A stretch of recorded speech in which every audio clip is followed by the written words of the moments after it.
was wonderful. How about you, Mark? Could you tell us a little bit about your Havurah? Sure. So the Havurah that I'm part of is called the Havurah for a Free Palestine, and it's based in Kahila Community Synagogue, which is in Oakland, California. Kahila is a very lively activist community that has wonderful liturgy, and it has a lot of social activism involved with it. It is one of the fastest growing synagogues in the Bay Area, so it's really drawing a lot of people.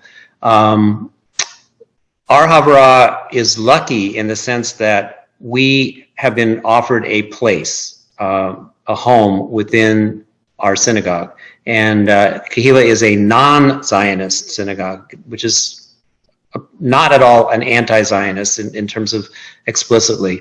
There's a range within the congregation.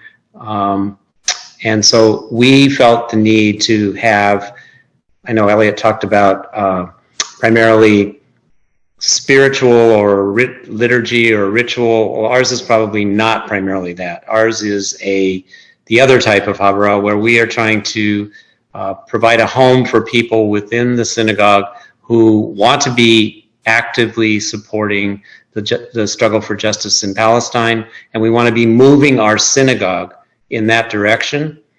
So we have as a goal to move our synagogue toward support of BDS and toward making clear statements as a synagogue when the horrible things that are happening in the world happen, to speak out as an entire congregation. And we've had some success with that, not always.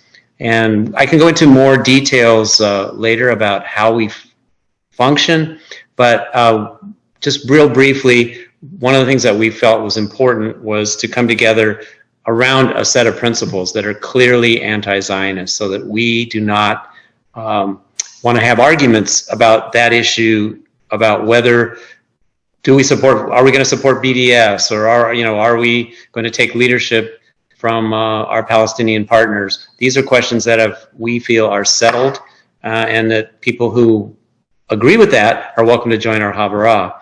We have a steering committee, and I'll talk more about that, and then we have general meetings, and I can go into more detail about how that functions.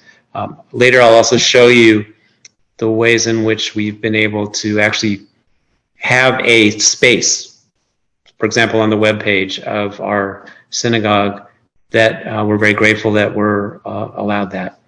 Our Havurah has about 8 to 10, I think 10 people now in our steering committee, and then we have general meetings that are larger than that. And I'll talk more about that later. But that gives you some background. Thank you, Mark. This is exciting and really great to hear. And last but not least, May.